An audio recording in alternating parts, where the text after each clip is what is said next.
Hello and welcome to the How to Carnivore podcast. I'm your host, Simon Lewis, and you're tuning into the Plant-Free MD series with Dr. Anthony Chaffee. Dr. Chaffee is a surgeon, nutritional researcher, and former pro rugby player.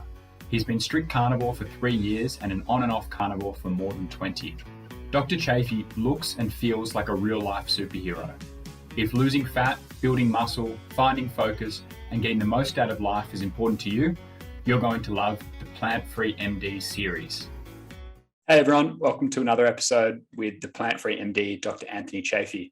Today, the topic is diabetes.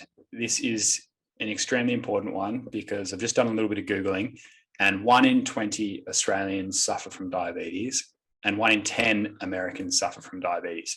So that's 10% of the population. And a little bit more Googling, some of the common symptoms of early stage type 2 diabetes, blurred vision, poor wound healing, yeast infections, a lot of hunger, a lot of thirst, a lot of really unpleasant side effects and symptoms. So Dr. Chaffee, welcome. I'm looking forward to diving into diabetes with you. Yeah, thanks, man. Me too. Cool. So just to set the scene for the slow ones like myself, what is diabetes? So there's a few different kinds of diabetes, but traditionally they're referred to as type 1 diabetes, type 2 diabetes, so type 1 diabetes used to be called juvenile diabetes because we generally saw this in the young, and this is when your body stops producing insulin for some reason. It's thought to be possibly autoimmune, possibly your body after a viral infection has it's called molecular mimicry, where your body has antibodies towards something like a virus or some other sort of pathogen, and then that's close enough to these beta islet cells in your pancreas that make insulin that it attacks those as well. So that's sort of what we're thinking now, but we're not 100% sure.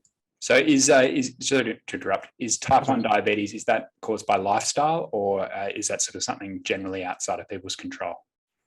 It's thought to be outside of people's control. It's thought to be, through molecular mimicry or some sort of autoimmune issue.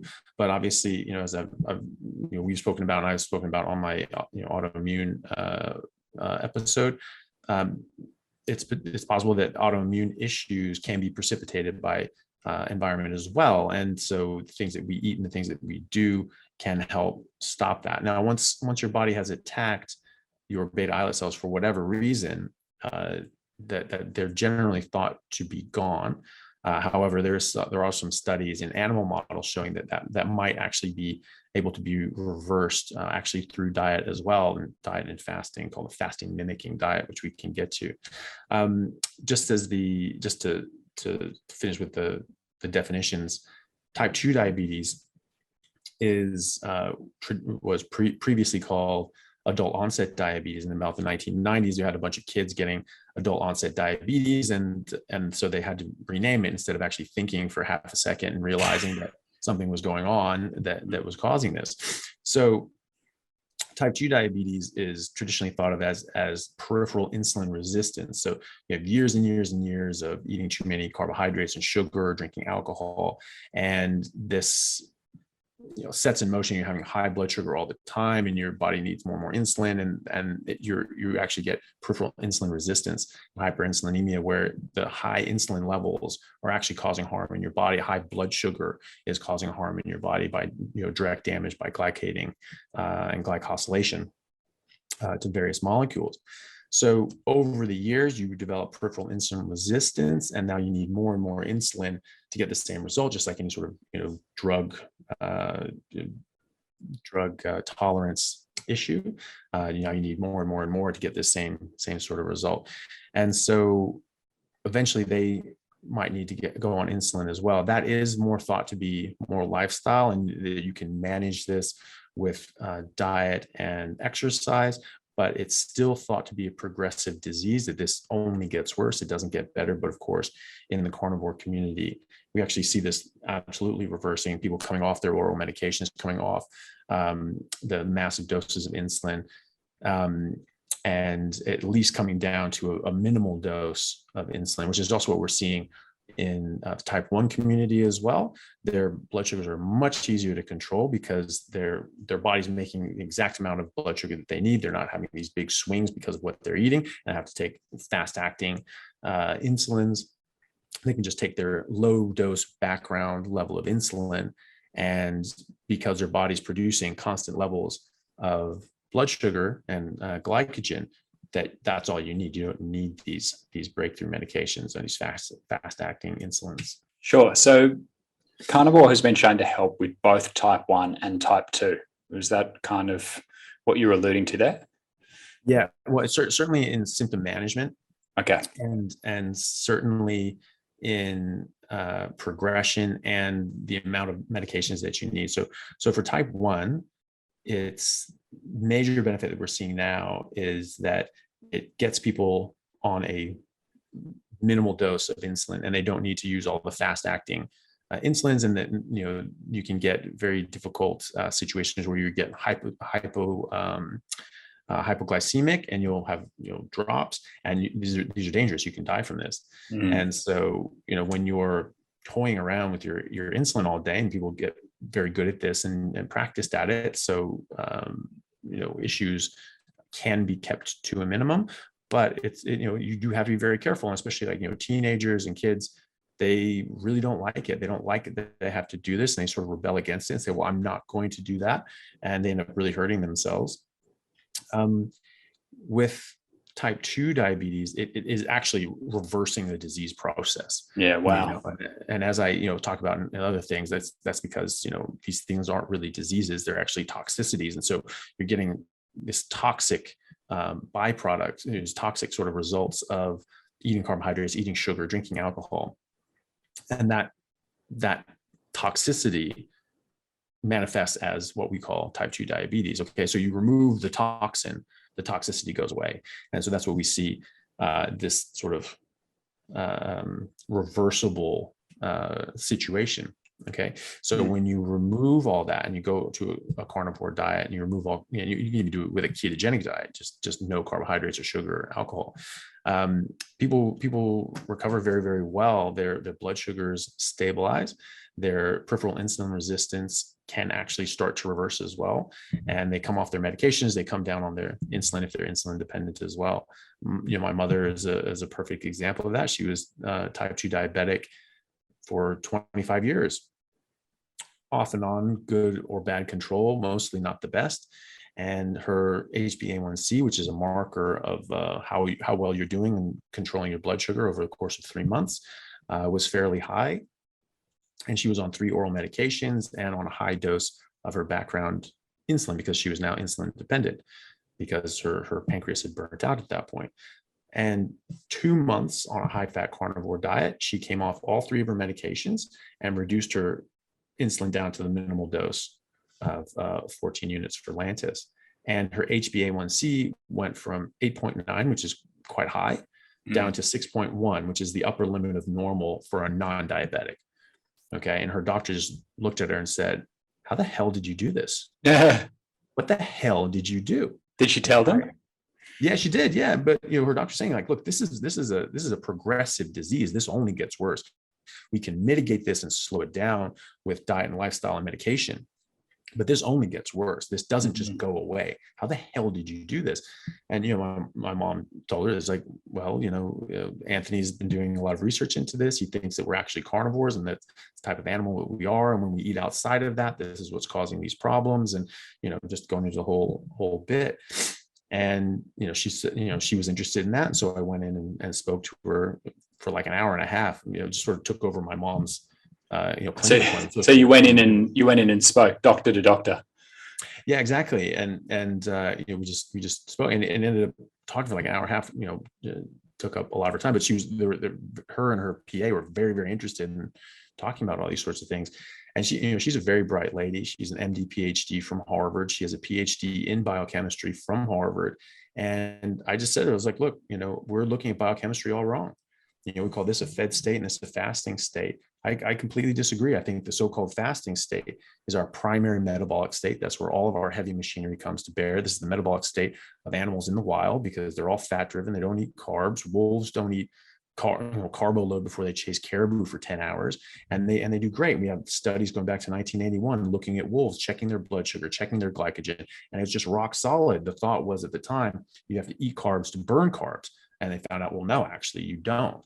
And so, the only reason that we call one a fed state and the other a fasting state is because by the time we were able to look at our biochemistry at a molecular level, everyone was eating carbohydrates. So, it was just natural. It said, oh, when you eat, your metabolism looks like this. And when you don't eat, it looks like this. It's like, yeah, but when you eat anything except carbohydrates, it also looks like this. And this is, again, where all of our heavy machinery come to bear. Our body starts making blood sugar, making glycogen, making ketones.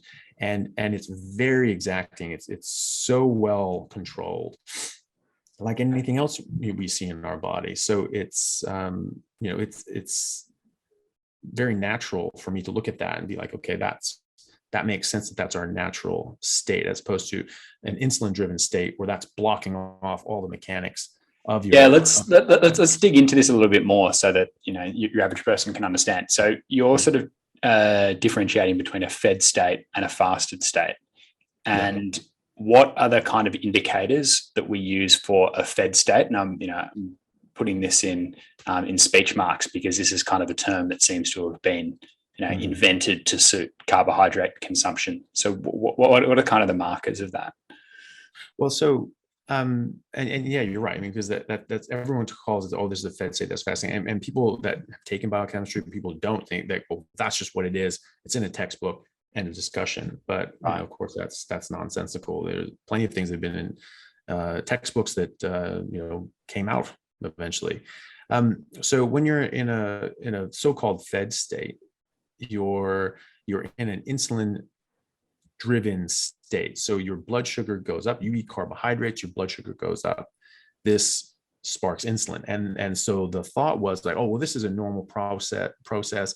You put in the blood sugar and then your insulin goes up and this brings it down. And this is a normal thing. You have this up and down. And that's meant to happen 5 times a day as you eat your 5 meals throughout the day. Yeah, exactly. And so, 6. because we didn't know, and just everyone who ate food, this is what it looked like. And then after you didn't eat for 24 hours, it switched to this other one.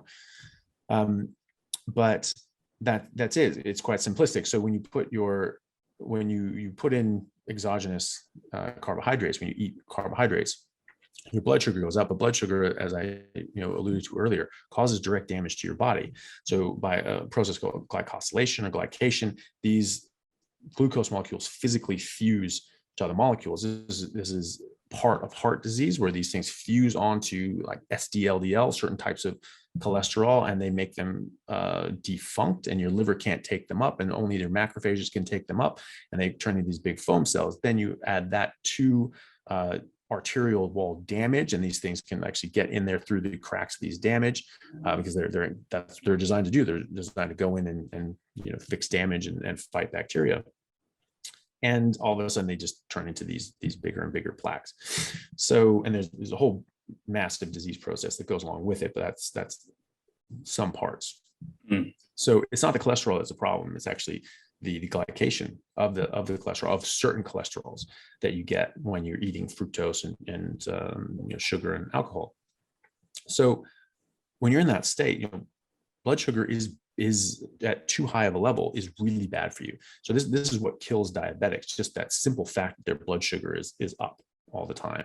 That's what breaks down their body. That's what gives them peripheral vascular disease, heart disease, neurological dysfunction and so forth. Their body just breaks down from the inside out, and they have very hard lives if it's not well controlled. And that's it. And you control your blood sugar, it's like you don't have diabetes, because it's the blood sugar that's causing harm. Yeah. And so am I right in saying these diabetics, they're in the fed state all the time, because they're constantly getting this blood sugar spike from the exogenous, which is exogenous carbohydrates, which is a good way to describe it, because most people would think that carbohydrates can only be exogenous, that are constantly spiking the blood sugar and then triggering the insulin response. So it's just kind of, am I on the right track there? Yeah, well, yeah, and they, most of us that aren't on a carnivore diet or a ketogenic diet are are in this fed state. And this is where like intermittent fasting comes in, because you're just waiting out the clock on the insulin, and then your body gets back into its normal state. People feel a lot better. They can work out more, have better exercise tolerance. They go run marathons on their fasting day where they don't need anything that day, and so on. So they, people already see the benefits of being in what I call our primary metabolic state. And so, when you have high blood sugar, and your insulin is going to be driven up defensively, because your body recognizes this is dangerous and is saying, okay, what the hell has this person done? Get that insulin up as quickly as possible. So your insulin slams up. Insulin blocks something called proteolysis and lipolysis, which are basically the ability for your body to break down proteins and fats in order to get energy. Okay, so in layman's terms, it forces energy into cells. It doesn't allow it to come out of cells. And so you're forcing all this energy because you have way too much, and your body's like, get this the hell out of here. And so you're just stuffing it in every cell in your body. It goes in the body and into muscle, into muscle and your brain and things like that, and different organs that you're using. But it also goes into places that you don't want. It stores it in glycogen, which is fine. You can use that later.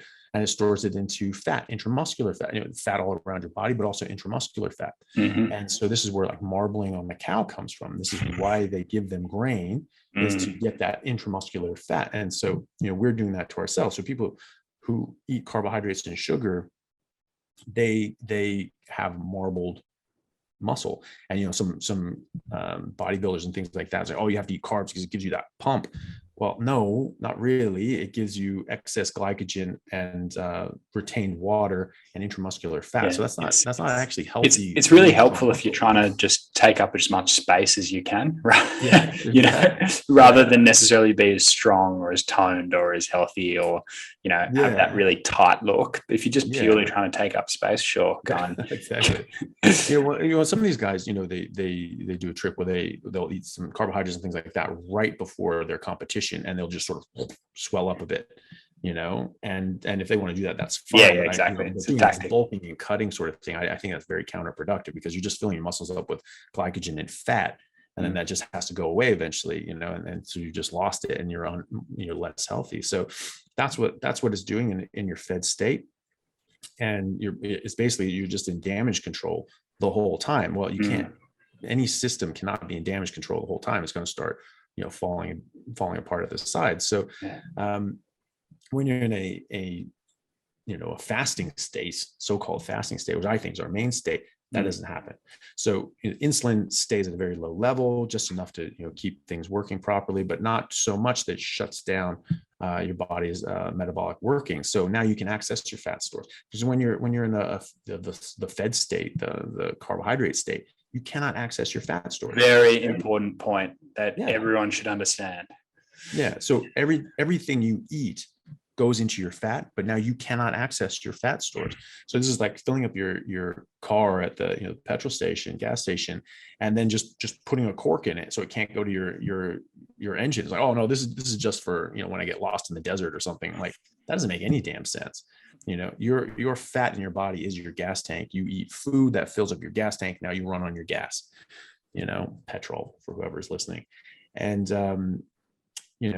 that's the state that you're in the so-called fasting state. And so now your body can use its energy. It can mobilize blood sugar, glycogen, ketones, all these sorts of things. Your brain's major energy source are ketones. That's what people think is glucose. It's not. You do not run on glucose really when you're in the fasting state. You always run on ketones. Your brain always runs on ketones. And so this is actually something that's been theorized. There's a guy, Dr. Bickman from BYU, who has an Instagram page, really interesting stuff. He was talking about how Alzheimer's and so forth can actually be, it's actually thought of as, some people are calling it type 3 diabetes, which is what I've mentioned in other talks. So more of a metabolic issue. That is similar to type 2 diabetes and so forth. And you can see this because they have peripheral insulin resistance in your brain as well. So you have insulin resistance. Now, your body can't get, blood sugar into these cells very well, can't utilize them very well. Your brain is also part of that. So now your brain's not really running on full steam. And so you start slowing down, and actually you can have people with these tangles and these plaques that are indicative of Alzheimer's. But if they don't have the peripheral insulin resistance and so forth, they don't actually get the disease. And so what's more important is your body's inability to get energy into your brain cells. And so when you go into a ketogenic diet, and there have been many studies showing that a high fat ketogenic diet actually is a better treatment modality for Alzheimer's than every other medication that's ever been trialed for Alzheimer's. Okay. And Dr. Bickman was, saying that this is because when you go into a ketogenic state, now you switch over to ketones. Now your brain is getting a lot of ketones because your brain wants to run on ketones. It can run on glucose. It wants to run on ketones. Yeah. I might just jump in there that anyone who's ever experienced ketosis, and particularly maybe for the first time, it was a pretty extreme experience for me. And I feel like, you tap into, it's like that movie Limitless with Bradley Cooper, and you've just got like this epic energy, and you're running nice and smooth, and you can concentrate and just keep on chugging. So yeah, I totally agree with you. If people want to be successful, we should be in a state of ketosis more, which is similar to this, what we're calling a fasted state, which it sounds like, doctors talk about it as if like, you could occasionally enter a fasted state, before a surgery or something, or, maybe do intermittent fasting. But the reality is that you could be in this fasted state all the time. Well, you're supposed to be, I think. You're supposed to be, yeah. Yeah. Well, you look at all animals in the wild, like, almost all of them, they're all in this ketogenic starvation state. Like, okay, so and people that don't really understand this, that just look at biochemistry and say, oh, fed state, fasting state, and just there's always the things like, you can think outside the box. The box is heretofore prescribed knowledge, right? So we're saying this is, in this box is fed state, fasting state. Okay, you think outside the box and say, well, actually it works better if you flip those two around, and say that the fasting state is actually a primary state, and the fed state is actually a pathological defense mechanism, your body trying to protect you from hyperglycemia. There's one more point about the the so-called fed state. You're throwing energy into cells, you can't allow it to come out of cells, you can't access your fat cells, but it does something more insidious, which is it blocks a hormone called leptin, which I've spoken about before. Leptin is released from your stretch receptors in your stomach. So when you eat a big meal, it stretches out, it releases leptin, your body goes, oh, I'm full. But the majority of it comes from your fat cells. And so this actually tells your brain how much fat that you have, how much energy you have in the tank. And so when you're eating these sorts of things, insulin goes up, insulin blocks leptin. And now your brain can't see its leptin. It doesn't know how much energy it has. And so it thinks that you're hungry. And now your blood sugar is dropping because your insulin stays up for about 24 hours. And again, you can't mobilize energy when your insulin is up. So now your blood sugar is dropping. Your brain can't see its leptin. So you get a signal that you have zero energy reserves and your blood sugar is dropping. And your brain sends out a panic signal that says, if you don't eat now, you will die.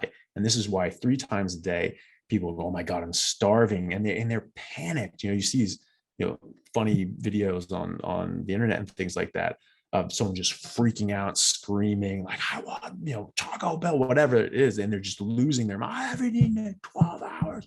They're losing their mind. And it's funny because like, they're obviously not starving to death, but they're so panicked and they're so emotional because their brain really is sending them a signal that they will die without food.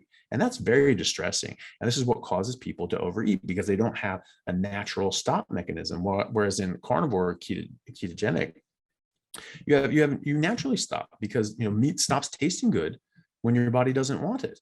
Your body recognizes, my brain can see its leptin and so forth, and things, it tastes better. Meat tastes better when it wants that energy. And then at a certain point, it's the best thing. That's why when I started eating a steak, it's the best damn thing I've ever eaten in my life, every single day. It never gets tiresome. People say, oh, don't you get bored of that? Never. Because by definition, when I'm hungry, that's going to taste good. And so it tastes amazing at first, amazing, really good. It's okay. It's all right. And I get to a point where I just go like, yeah, I'm really not enjoying this anymore. And I naturally want to stop. So it's natural portion control that you have if your brain can see your leptin, that you don't have that when you're eating carbohydrates and so forth. So people talk about, fasting and how beneficial this is. And there are plenty of studies that show that. And for all sorts of different reasons. And then they say, oh, well, a ketogenic diet and a carnivore diet, well, this just mimics fasting. And so you get the benefit, you mimic some of the benefits of fasting. That's all it is. It's just fasting. Fasting's really good for you, and you're just mimicking fasting. Or fasting gets rid of this poison that's really bad for you and mimics your evolved metabolic state that you're supposed to be in at all times anyway. And because we call this a fasting state, because we think of this as a stress state, which is not, if you're starving, you're in a stress state. But if you're just in that metabolism, that's not a stress state, because you're not stressed. Your body's eating, you're getting nutrients and so forth. Because they just don't think about it, and they're still thinking within the box, and they probably haven't even learned about the box, because most people who talk about this sort of stuff have never taken biochemistry, so they don't know what they're talking about. They think, oh, this must be a starvation state. This is a stress state. And so, this can't be good long-term. You can't do that. And so, and I've heard, one guy say, this is your body, you're just tricking your body into thinking it's starving to death, and then getting the benefits of, well, starving to death. And I was like, you tell me one benefit of starving to death, except you're now dead and I don't have to listen to this nonsense anymore. Yeah, that was all mumbo jumbo, wasn't it? Yeah, well, it is. And so it's just like, you get this thing, you're getting benefits of, of being in a starvation state. Well, no, fasting puts you into the metabolism you're supposed to be in. So this is the metabolism we're supposed to be in. We have other studies too. There was actually, to do with diabetics, there was a study with animal models basically showing that, again, fasting was very beneficial, and that for fasting for a number of days, the longer the better, within reason. But if you were able to fast these animals for at least 4 days a month, you could actually significantly reverse and pull back on type 2 diabetes as well as type 1 diabetes. So you get better control, obviously. The type 2 diabetics are going to get the same results you would from a ketogenic or a carnivore metabolism, or even just fasting, because this helps reverse peripheral insulin resistance, normalize your blood sugars, and just essentially it's giving your body a break from the poison that's causing the problem. And that's really what's doing it. And your body's just getting back to normal. But very interestingly, they found that some of the animals could actually regrow their beta islet cells in their pancreas and actually start producing insulin again, which is not something that we thought was going to be possible. Now, this was only in animal models, but I think they're trialing this in human models. But because they said that, well, fasting gives these benefits, but fasting for 4 days in a row, that's really hard for people to do. That's not really nice. And so they came up with this fasting mimicking diet. So this is a diet that mimics fasting, basically a ketogenic diet, carnivore diet. And so this tricks your body into thinking it's fasting, and then you get these benefits from fasting. But if you're eating something that provides all these massive, massive benefits, maybe you should stop and think and say, maybe that's what we're supposed to be eating all the time. Maybe that's what we evolved on. Maybe biologically, that's what we should be eating. And maybe biologically, these other things are causing harm, because you remove those from your diet, you don't get the harm anymore. I don't know how to make it more simple than that. That's really straightforward. And so they do this fasting mimicking diet, and they find they get the same results.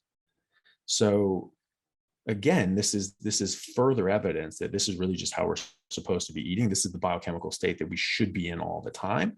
And that the closer you get to our biological heritage, which is a carnivore heritage, the better you're going to be, the healthier you're going to be. Carbohydrates and sugar, absolutely some of the worst in the world. But, you can be on ketogenics and still eat a bunch of plants that have, toxic elements because they don't want you to eat them. And so they're trying to deter you. And so they're trying to make you unwell.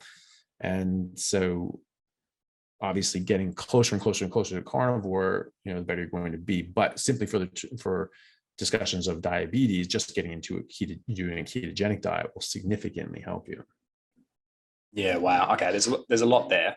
I'm going to try and somewhat sort of simplify it. Hopefully I'm on the right track. But a regular diet where you're eating a lot of carbohydrates spikes your glucose level. You get an insulin response. If people do this too much, that causes or brings on type 2 diabetes. And it's been proven in studies that fasting or a fasted state can reduce the symptoms and actually reverse type 2 diabetes. The hidden truth is that a carnivore diet or some form of ketogenic diet is actually also now considered a fasted state, which it's clearly not because you're eating. But because it's not spiking your glucose and then you don't get the insulin response, it's called a fasted state. So really you can get the benefits of fasting, or the so-called benefits, which have been shown in these animals who had to fast for 4 days, which is hard yakka. I've never done that. I don't think most people would enjoy doing that. You can get those same benefits by just simply not eating carbohydrates and not eating plants that have toxic chemicals in them. And therefore, you're going to function better and you can actually reverse type 2 diabetes. Is that more or less? Yeah. And I would sort of say as well, going keto or carnivore, saying that gets the benefits of fasting. I would say the other way around, that fasting gives you the benefits of being on a ketogenic or carnivore diet, really, from a metabolic state, being in the right metabolic frame. I mean, if you want to endure a 4-day fast, by all means, go for it. And that's fine. Some people do. I mean, I don't recommend fasting if you're on a carnivore diet. You don't need to. You just listen to your body. Your body will naturally limit calories for what you're doing.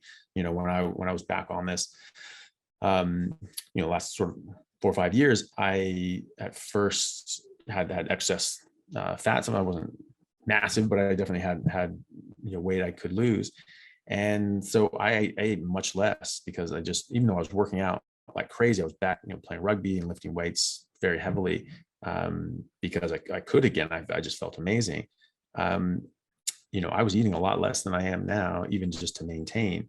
And that's because my body wanted to use my fat first. So it knew that it was there. It saw the leptin, said, no, we don't need all that much. And so I was eating much less. And I felt weird about it, at first, because I felt, I was like, well, I just worked out, I just did a 3-hour gym session, I did a 3-hour rugby session. I'm going to be doing the same thing tomorrow. So I really need to eat. I hadn't eaten that whole day, but everything in me was saying steak just doesn't sound good right now. And what I tell people, if the steak doesn't taste good, that means you're not hungry. And I learned this myself firsthand. And I was like, well, I should eat because, that's what you think. I need to eat today so I can use that energy tomorrow. You need, carbs to burn carbs. Wrong. You have a gas tank. My gas tank was full. I didn't need to fill it up anymore. So everything just sounded like, oh, I don't want to eat. But I was like, oh, I should really eat something. So I took a long time to cook it, did like a reverse sear in the oven, took a couple hours, just took my time with it. And eventually I was just like, oh, okay, yeah, I guess I could kind of, eat something.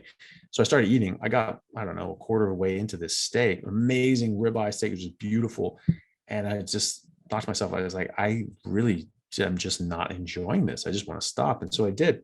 Put it away, did my whole workout the next day, felt fine, then came back and I had my steak there. It's dry, it's cold, it's hard, and it tasted absolutely amazing. It was unbelievable how good that thing was, and that's the power of taste. And that's why you should listen to that. And so my body was telling me, this is how many calories you need, this is how much nutrition you need, stop. And so it's perfect. And so when you're eating like that, your body just works so much better, and you can fast and you achieve the same metabolic state, but you don't have to, and it's not important to if you're eating a carnivore diet. because your body will just naturally limit the caloric intake anyway. How hungry you are. Yeah, there's something deceptive when it comes to satiety with carbohydrates, and you don't realize that until you start experimenting with a carnivore or a ketogenic diet, and you start to discover that, hey, if you actually eat too many eggs, that last egg, your body's just going to say, I ain't eating this. This isn't pleasant. Or and it's the same with steak, like you said, or like when I have, homemade like beef mince or anything like that, like you just know straight away, like, I ain't enjoying this anymore. I'm putting it back in the fridge. I've had enough. Whereas you compare that to like a bowl of cereal, or you compare that to eating cake or Nutella or all this sort of stuff, you really can keep going. And because the flavors can be so different as well, and your body just says, yeah, I'll have more ice cream, or I'll have more whatever it is that's really sweet. It's interesting. Yeah, I see that with my patients as well, who are trying to lose weight, and they've obviously had portion control issues, and I think that I don't think that that's quite fair. They don't have portion control issues. I think they just didn't know how to manage their own portions. It's that they're eating carbohydrates and sugar, and that's deranging their hunger signals and so forth. So they don't realize how much they need, and when they've gone past that. So it's really not their fault. There's other people just like, they're just hungry all the time and miserable and just hate their life, and other people choose not to live like that. And but when I get them on a carnivore diet, I always explain to them their hunger signals are going to be very different, and that they should use taste as their measure. And if a steak doesn't taste good, they're not hungry. But if it does taste good, they are. And so they should listen to that and eat meat when it tastes good until it stops tasting as good. And you naturally just want to stop. I try to explain that to people because I've run into this issue, but there's always a few that sort of don't take that to heart. And I see them in a couple of weeks, and some of them I'll ask them, how's it going? And they're like, I hate it. I hate this. I hate eating meat. It's just horrible. I'm just not enjoying this. I just hate it. And you can tell they've come into the office looking for a fight, and they're just like, ugh, and like, I want to get off this. So I just ask them, it's like, okay, well, does it always taste bad? Like, even at first, when you first start the meal, does it taste bad then? And they go, well, no, at first it tastes really good, but I get halfway through and just tastes horrible. And I have to force feed myself for 2 hours to finish the meal. And, then I have to, of course, explain to them, well, that was your body telling you that's all you need. Because when you tell people you can eat as much as you want, the operative word there is want. When it stops tasting good and you're force feeding yourself, you clearly don't want to eat anymore. And so they make this big old thing. That's a portion size that they're used to eating, and say, oh, that's what I'll eat today. You get halfway through and you start hating it. Well, that's as much as you wanted, or at least that's as much as your body wanted. And so it's very important to look at it that way. But we get the opposite problem with people that are quite skinny and underweight, because they've had the other problem. They've been basically starving themselves. People with eating disorders, bulimia, anorexia, and so forth. They don't eat enough, and their hunger signals are very different. So they never feel hungry anymore. So they go, oh, I just don't need to eat. And so they end up not eating enough and getting problems from that. I had that problem when I first started, because I just didn't realize that, that my hunger signals would change so much, because I was doing this 20 plus years ago. And all I was doing was just not eating plants, because I knew plants had harmful chemicals and I didn't want them in my body. And I was inadvertently doing a pure carnivore diet. And I wasn't eating for days at a time while going to university full time and training in high level rugby 7 hours a day, 8 hours a day. And I wouldn't eat for 3-4 days in a row. Why was that? Because I just didn't realize it. I was very time poor. And so I would get up in the morning and I would go straight to classes at University of Washington. And then straight from class, I'd go to my University of Washington rugby practice. That started at 3:30. And then as soon as I finished that, I went to my senior training with Seattle Saracens. and would train until 9 o'clock at night, and sometimes I'd go to the gym after that. And so that was a lot of training, and I didn't really have much time. And then I had to go home and I had to study and read and things like that, or go to the gym. And so maybe I'm getting home at like 11, sometimes 12, and I had to be up early in the morning to go to class again. And so often I would just be like, well, I don't have time to eat. I wouldn't feel hungry, so I just drink a bunch of water and then pass out. Every now and then I would come home a bit earlier. I would have managed my time a little better, or finished the workout earlier. And I would sit there and be like, oh, I have like 45 minutes before I need to go to bed. I have time to cook. And I was like, yeah, and I should eat something because I didn't eat yesterday. And I was like, yeah, and I don't think I ate the day before that. And I was like, did I eat the day before that? And I'm like, okay, well, I really need to eat something then, because like I've not been eating enough. And I noticed this as I was going along. I was like, I'm really not eating enough. I'm really barely eating any calories, but I just never felt hungry. And so it was just, I was listening to that, and people on the other side listen to it and eat too much, but I had the other problem. And so I ended up getting undernourished, and I got to the point where I started actually feeling worse the more I worked out, because my body had just run out of its stores, and it was just like, now it's causing harm by working out. I sort of started eating more after that, but it was a while there that I just wasn't eating enough. And so then I have patients and friends and just people I talk to that get on this, and if they're quite underweight, they tend to eat very little. And so I try to tell them, if you're feeling a bit off, you're feeling a bit tired, or something's just not right, think to yourself, does this mean I'm hungry? Am I hungry? Try eating meat or eggs. If that tastes good, that means you're hungry, and you need to eat until it stops tasting good. And then you can relearn your hunger signals. Now I know when I'm hungry or when I'm not. It's very easy for me to tell, but I couldn't then, and most people can't either. Yeah, that's interesting. The hunger receptors, because it is it's a different feeling. It's not my blood sugar's crashing. Oh my God, I'm hangry.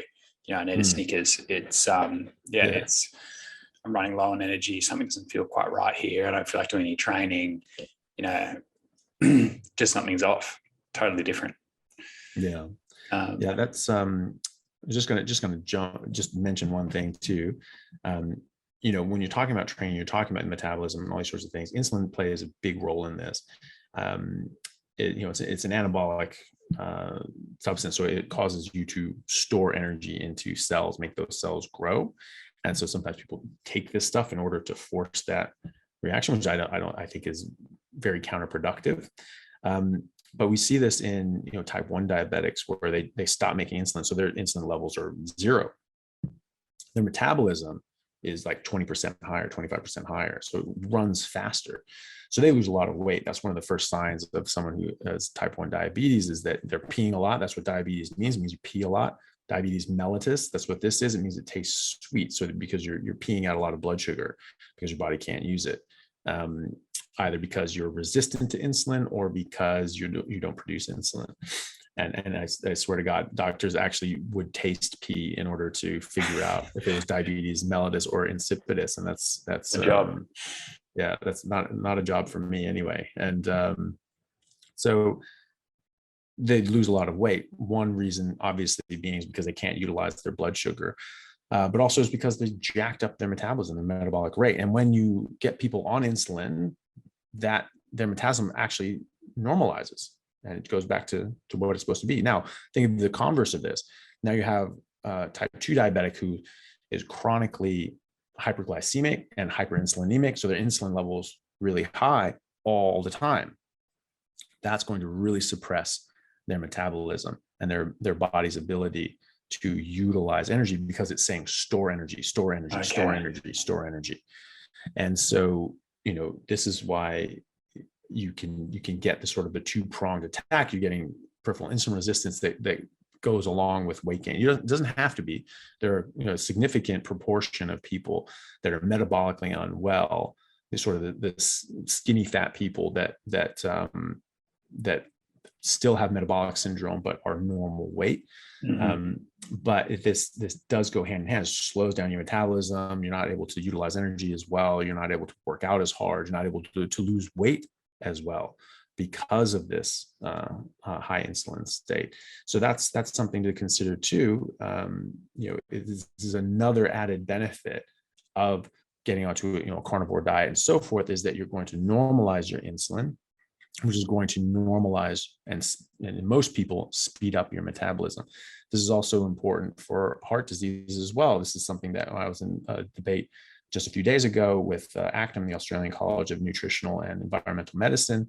We had a panel of very famous cardiologists and then me for some reason. And very, very honored to be amongst all these people, because they're very, very, very well established and internationally renowned people. And one of the major themes that was brought up there was that the people that we argued that cholesterol doesn't cause heart disease and we need to rethink what we're doing here, we won that debate quite handily. And one of the things that my colleagues were saying was this really is more to do with high insulin states, and this, being in a hyperinsulinemic state, that this is actually a driver of heart disease state and so forth. And that has to do with a lot of things. But you think about it, your insulin's up.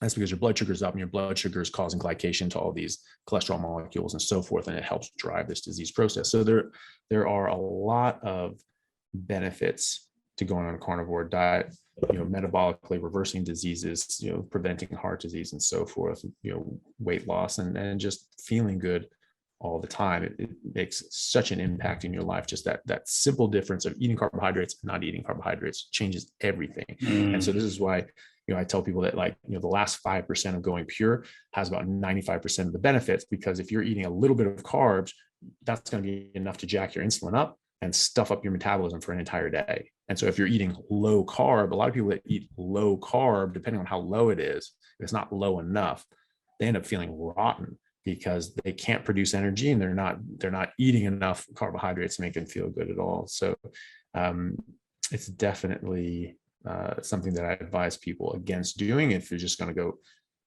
completely without carbs, if they're going to make the jump. Yeah, that's an interesting perspective. It's something that we should dive into on a whole other topic, which is kind of like that metabolic flexibility.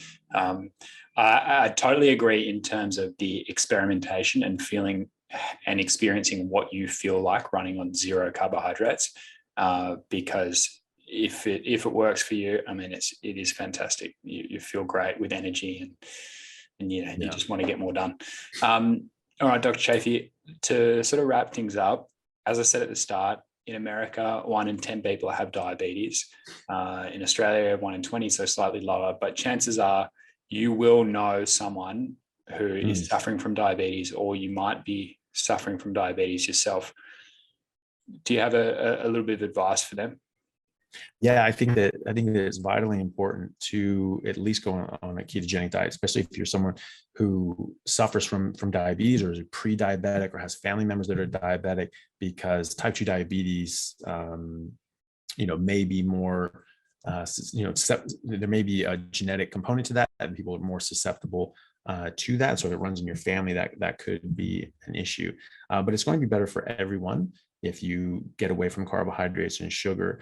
We were talking about, in America, around 10%, I think it's like 9% of people in America are diabetic. Those people account for 75% of the Medicare costs in America. Okay, so it's a huge burden of disease. It's extremely expensive. It has all these problems that are precipitated from them. Lots of opportunity for pharmaceutical companies there. Sorry?